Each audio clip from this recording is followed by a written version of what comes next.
Welcome back to the Morning Grind. This is Dean once again with you. It's not Stevie. Stevie, of course, is busy with his NASCAR content. If you guys want his NASCAR content, you know where to get it here at RotoGrinders.com. That said, this episode today, we're going to focus on the upcoming golf tournament going down on Thursday morning. Of course, we give you guys plenty of time. Listen to us on the Wednesday, presumably. Wednesday night, maybe really, really early Thursday. That said, we're going to bring in one of our PGA savants here at RotoGrinders.com. It's Derek Farnsworth. You guys know him better as Notorious. No, you just got done with the premium show, so you're going to be repeating yourself.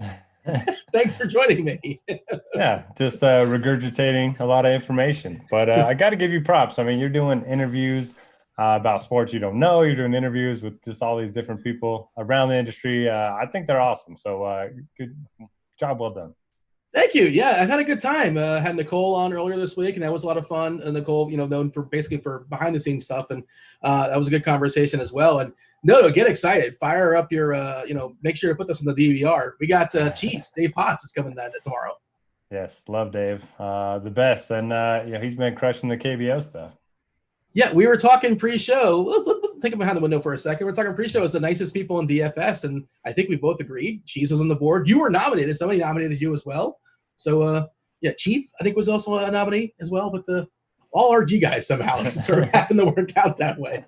It's a coincidence. It was rigged, I'm sure. But, it'll be good times. $1 million contest this week, of course, in golf. But let's talk about just briefly. It might hurt. It's going to sting a little bit for me, because I don't play golf DFS. I don't give golf DFS advice. But I played the most golf DFS ever for myself personally last week, and it was not a good week for your boy.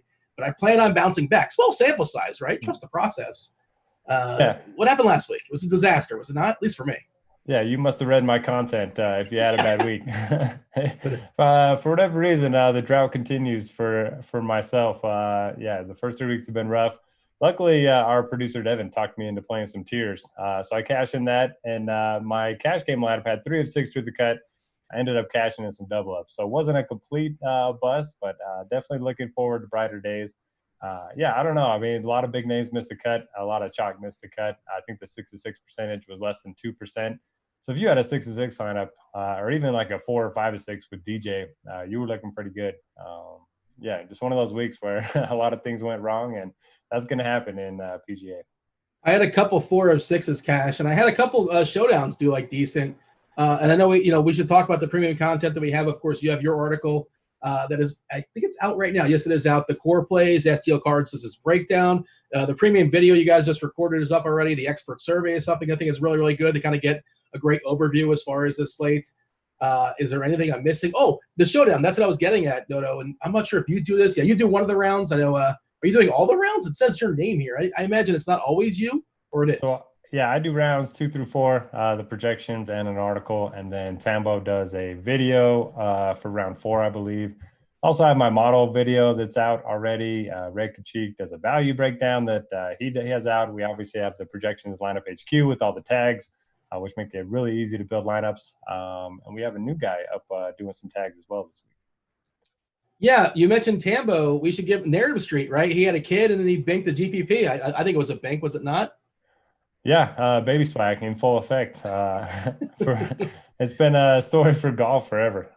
It rarely works out, but it did for Tambo. So congrats to him. And I did see him in some tiers contests, binking a couple of those too. So he didn't even post about those. Maybe those weren't enough winnings to post the screenshots.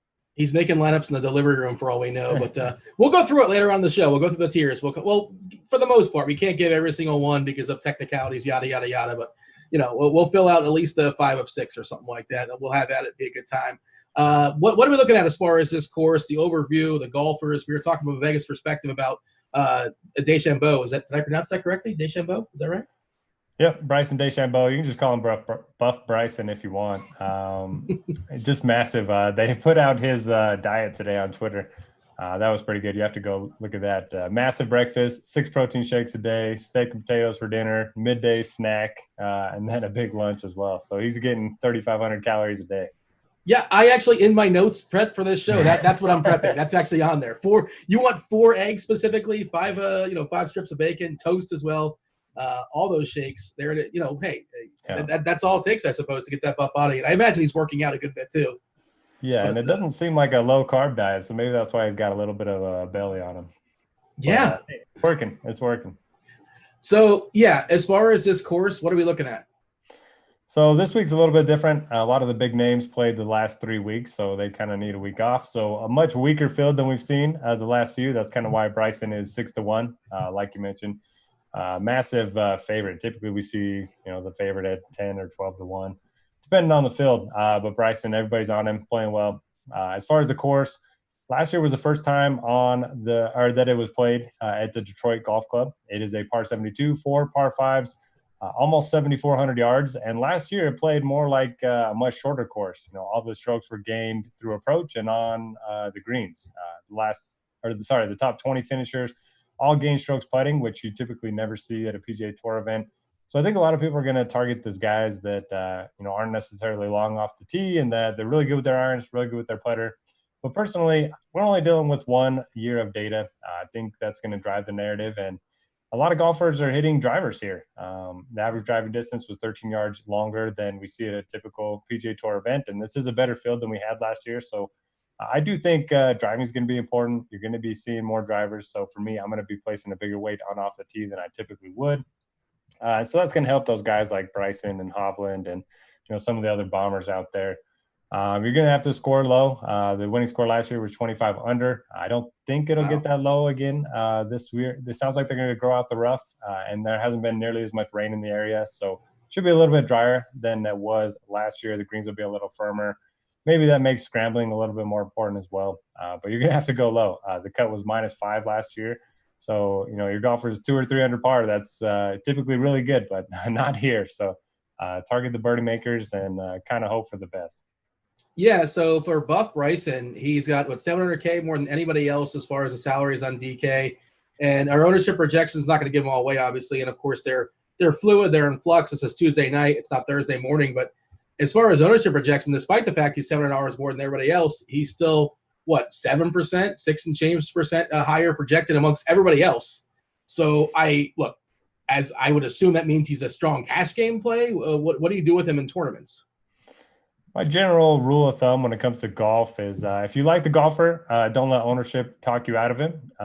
You can still play him and just look to differentiate your lineups elsewhere. That's kind of the approach that I'm taking with Bryson this week. I'll actually take the over on what we have him at right now. I think he's going to be over 30% in the Millionaire Maker just because he's the best golfer in the field. He's got the best form. He's got the best floor ceiling combo, great fit for the course. He's a good putter as well. So even if you want to play the putting narrative, you certainly shouldn't look away from Bryson. So for me, I'm going 100%. I do this about 3 times a year. I have to feel really good about a golfer to do so, but I'm locking him in. Yeah, I'm looking at some of the names, by the way, and some of the guys look like they got a price bump from last week, or also some of the guys look like a little bit higher than, like, all of a sudden, like you said, a lot of names are missing. I can't necessarily pinpoint the guys that are missing, but I can tell it looks like a much weaker field for sure. You mentioned the Millionaire Maker. Do you know if you're planning on attacking it this week? You're still kind of sort of deciding, of course. Massive up top, 2.5K as far as the total prize pool, 1 million up top. We always talk about that as far as lineup construction too. Like, you want to be ambitious sometimes in making those, and then maybe you fade Buff Bryson for those reasons. And just as long as he doesn't go nuts, maybe you're fine. What are we doing as far as the Millionaire Maker? Or is that still kind of up in the air? Oh, man, my Millionaire Maker entries have gone down each week since the start. I think I had 100 and then 60 and then 20 last week. I think I'm just going to max the drive the green instead. It's 50K to first. It's only $5 entry. I just think I have a better shot of winning that than the Millionaire Maker. But if I do that, I know the lineup that wins will probably win the Millionaire Maker. So that's just kind of karma. If I don't enter it, that's what'll happen. But that's my plan right now. We'll see how it goes. If it overlays, then maybe I'll change my mind. I'm seeing amongst all the other expensive guys, and we have Buff Bryson at a heavy ownership percentage. You're suggesting around 30% where he lands more or less. Does that mean, obviously we have no what of a salary cap, does that mean all these other guys around him, Reed, Hovland? I feel like Hovland got a big price jump. Am I wrong on that? He looks like much more expensive at 10K than he was in previous weeks. Simpson, are these guys all going to be somewhat kind of sort of under-owned? I wouldn't say under-owned. It kind of looks like everyone's going to be in the teens, with the exception of Hovland. He'll be pretty popular. But yeah, you're right about the price bumps. There are a lot of names that are typically in like the 7Ks, even the 6Ks, like Rory Sabatini. He's at 8,800 this week. Doc Redman, who is going to be a very popular name throughout the industry. He's up to 8,500. I think he was in the 6Ks each of the last 3 weeks. So yeah, he was my salary saver last week, I believe. One of them. Yeah, some massive price bumps. That's due to the field. And then the guys that have been playing well have obviously gotten the price bump as well. But yeah, it's just one of those fields where it doesn't feel great paying a premium, but it's kind of warranted just given the fact that it's a much easier competition. Who's your second favorite? If it's not Bryson, if you're going to want to pivot up top there, is it Simpson? Is it Hatton? Is it Reed? Hovland, you mentioned, despite the price bump, who really jumps out for you? So I think I'll have room for one more 10K guy in my player pool, just because I am going to be locking Bryson, and if I play more than two of them, then I'm going to have to live in the 6K range, which is pretty ugly, pretty much every week for PGA. But I think I'll go with Patrick Reed. He's a guy that can get red hot with the putter. 7th in this field in strokes gained putting on POA and bent grass. The greens this week are a mix of those two grass types. He's also number 1 in the field in birdie or better percentage over the last 50 rounds. He had a 5th place finish here last year. Pretty good finish last week too after a pretty slow start. So Reed's going to be my guy. No issue with Simpson. He's a Donald Ross specialist, and he did design this course. Hatton, coming off of a 3rd place finish and a win his previous time, is fine. Decky, obviously, can bounce back after missing the cut his first time out. Hovland, great ball striker, but I can't play them all. So for me, it's probably going to be Reed. Your favorite cheapy salary savers for cash to kind of make everything work? Oh, man. Cash and salary saver don't really go well together this week. There's a lot of ugly names down here. So I'll give you – I'm seeing Harold Varner popping in our is he as a potential salary saver? And I guess you're not really thrilled about that name. No, I like Varner quite a bit. He is 7,600. So I guess if you play Bryson, I think your average salary is 77 or 7,800 left. So you could easily go down to Harold Varner. Really good ball striker, and he's actually a much better putter on bent and POA than he is on Bermuda. So I do like that. As we talked about last week, he wears Jordans on the course, which is always a plus. So I like him at 7,600. If you do need to go down into the low sevens, Mark Hubbard's been making a lot of cuts, 3 straight. He's a guy that just pretty good stats all around. Nothing that really pops off the page, but doesn't make a lot of bogeys. 3 for 3 since the restart. Kyle Stanley has been playing well. T21 here last year. T24 last week. The ball striking looked pretty good. And then Matthew Wall's probably a big name in the 6Ks. Like a year ago, he was on the same level as Colin Morikawa and Victor Hovland. And, Hovland's 10K. Morikawa's been in the high 9s. So we're just kind of betting on talent down there. I saw cards talking about Wolf basically being a great boom bust option, probably not for cash, but interesting for tournaments. Why is that? Yeah, because he misses a lot of cuts. He has one on tour already, and his form's been pretty terrible. But he missed a cut on the number his last time out. And he did play this event last year. He missed a cut as well, but at least he's seen the course. A lot of these golfers are playing it for the first time. So very boomer bust, but he's long off the tee. He can get hot with his irons. So, yeah, I agree with cards. Probably not a cash game option. Anu was one of those guys who burned me last week. Can we trust him this week? Ooh, he burned me too. My 2 core plays for the week, Gary Woodland, Tony Finau, they were terrible. For whatever reason, my guys could not take advantage of the easy holes, 13 and 15, easy par 5 and drivable par 4, and they found the water a lot.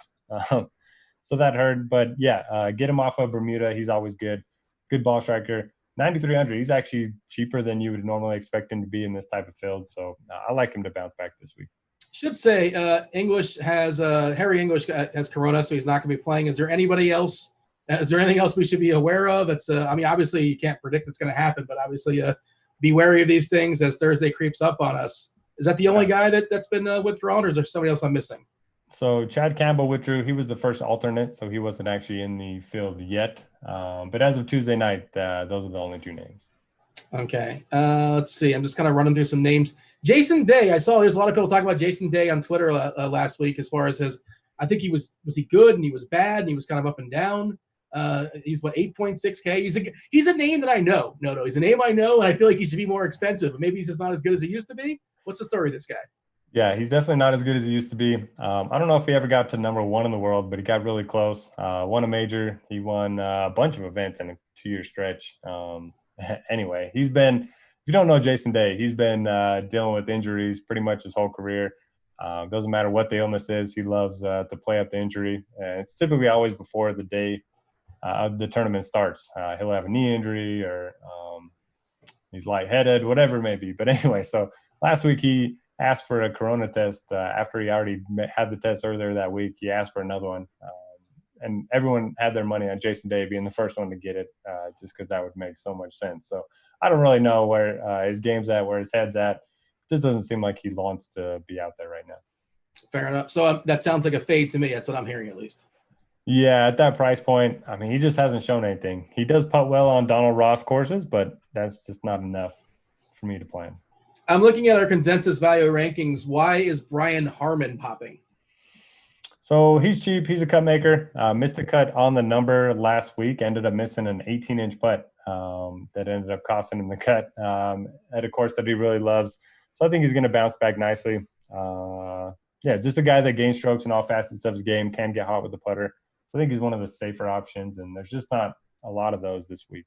He's the same price as Snedeker. Also, there's some people showing interest on him. Do you have a preference of those two, or both those guys are going to work into your lineups, or what? Yeah, I think I'll end up playing both of them. Same price, both pretty good options. Snedeker is kind of the opposite of the golfer I would typically look to target. He's pretty bad with his driver, pretty bad with his irons, but he's one of the better putters on POA, and he's great on Donald Ross courses. He's won 3 times on them in his career. T5 here last year, he said he played the event just because it was a Donald Ross design. So the fact that he likes the course, he played well here last year, coming off of a made cut last week, I think he's one of the better value plays. Yeah, I was going to ask if this is a stars and scrubs week or a balanced lineup week, but you already said you're going 100% on the most expensive guy. So I guess kind of sort of by default, sort of stars and scrubsy? Yeah, I don't really have much of a choice there. I'm probably going to end up dipping into the 6Ks in my main lineup, which I rarely ever do. And then for MME, I think I'll end up playing 10 to 15 of them, which is really scary because, I mean, typically they don't have a ton of upside, but we've seen long shots win this event before last year. Nate Lashley won it. And I think there's going to be some, random names pop up on the leaderboard come Sunday. Who are you holding your nose and looking at in the 6Ks? So a lot of names. We mentioned Wolf. I think he's interesting. Harry Higgs is a good bounce back candidate. Missed a cut last week, but typically makes a lot of cuts, and he outscores his finishing position because he makes so many birdies. Lanto Griffin played pretty well last week, T24. He's a guy that should play well in a field that's pretty easy. Cameron Tringali, 6,600. T5 here last year, did miss the cut last week, but it was his first event back, so he was just kind of shaking off some rust. Then the guy I think I'm going to end up fading, Wesley Bryan. I think he's going to be double-digit ownership, probably the only guy in the 6K range to get double-digit ownership. He might be the worst driver of the ball on tour. He's been great with his irons the last 2 weeks, so I get the play. But if he's going to be popular, cheap chalk is what I always try to avoid in PGA DFS. Talk to me about EVN. I'm sorry, EVR.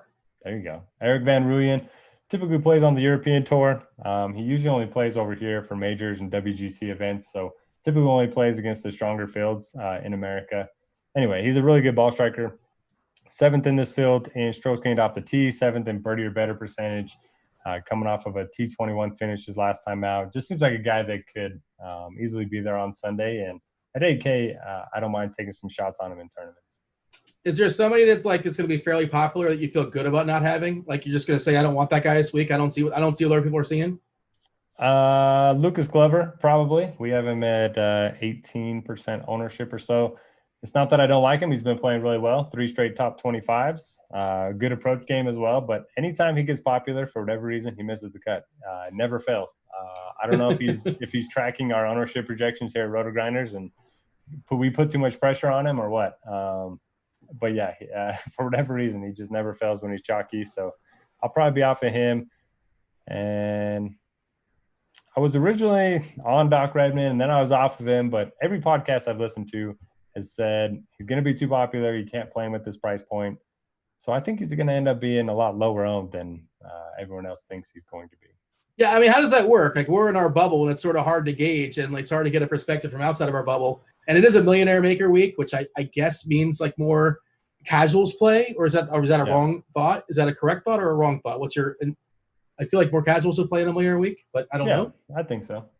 So it's like if everybody's saying, well, he's good and everybody's going to play him, so let's not play him. Well, then if you're the one person who says, well, I guess I will play him. If you guys all say you're not, I'm going to. Yeah. Maybe that subdues his ownership to some degree. I don't know.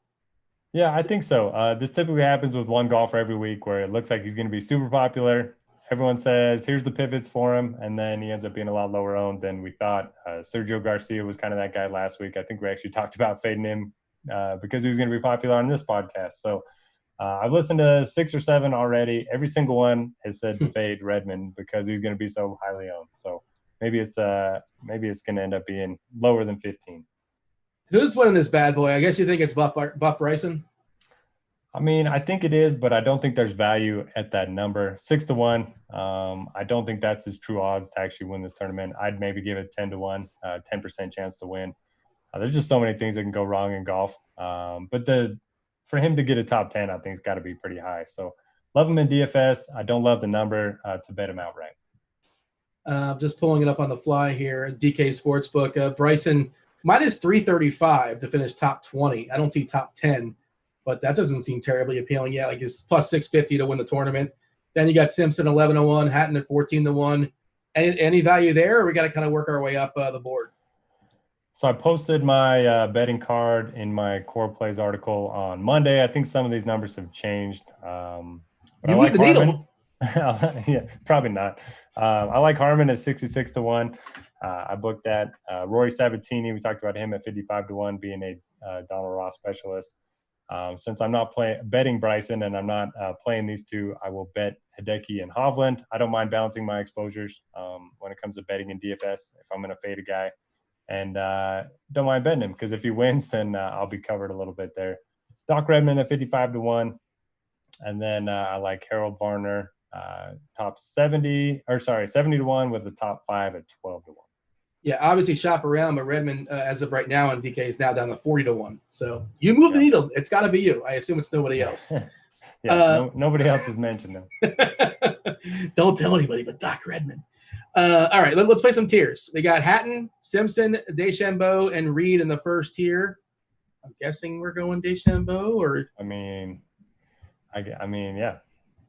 That's that. We'll be different elsewhere. Let somebody else That's be the goofy. plan. Yeah. Scheffler, Fanu, Hovland, or Watson. And if you have any thoughts on these guys, feel free to share if you haven't touched on it yet.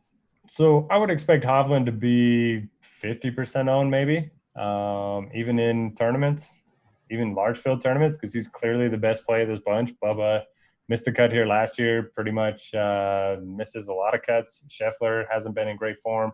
And then Finau missed the cut last week. So I think everyone's going to go to Hovland. So this could be a good range to kind of, get different if you are playing Bryson in tier 1. So I'll go Finau. Hideki Matsuyama, Poston. Is that Poston? And Redmond as well as Fowler. Yeah. Poston. Nah. This seems like a bad range for him. I think Matsuyama are much better golfers than Poston and Redmond, and even Fowler. Fowler's just been struggling so bad. He switches putting style to kind of match Spieth, where he switches the hands. I don't know why. He's one of the better putters to begin with. So he's just kind of working on his game right now. So for me, it's going to be Hideki or Sungjae. I'll let you break the tie there. Is Sungjae still beloved by the DFS world despite, I guess he didn't do anything for us last week either? Forever he'll be loved. Doesn't matter what he does. All right, I'm going with Sungjae.